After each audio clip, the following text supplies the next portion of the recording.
ఎడారిలో సెలయేర్లు.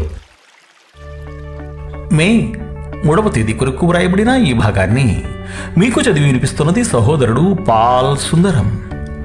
ఆ దినమున యెహోవా నామమును బట్టి ఆయనకు ప్రార్థన చేయు వారందరూ రక్షింపబడుదురు. యోవేలు గ్రంథము 2వ అధ్యాయము 32వ వచనము.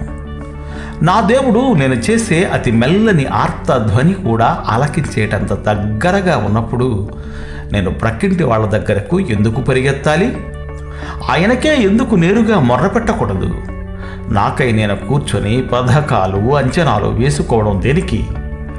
ఏ గొడవ లేకుండా నన్ను నా భారాన్ని ఆయన మీద వేయడానికి అభ్యంతరం ఏమిటి? గమ్యం దగ్గరికి సరళ రేఖలో పరిగెత్తేవాడే సరైన పందెగాడు. అలాంటప్పుడు నేను అటు ఇటు పరిగెత్తడం దేనికి?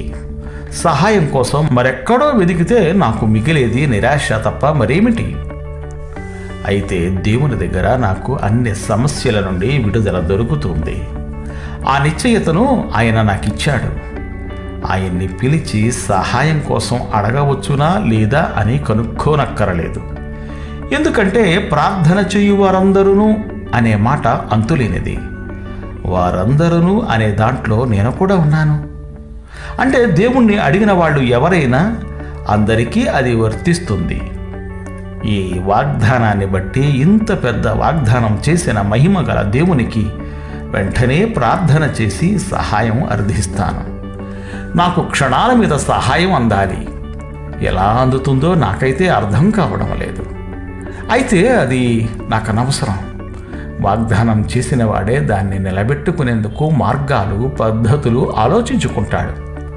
నా పని కేవలం ఆయన ఆజ్ఞకు లోబడమే. ఆయనకి సలహాలు ఇవ్వడానికి నేనెవరిని? నేను ఆయన భృత్యుణ్ణి మాత్రమే, మంత్రిని కాను. మొర్ర పెట్టడమే నా వంతు, విడిపించడం ఆయన పని. దేవుడు మిమ్ము దీవించుగాక. Amen, amen.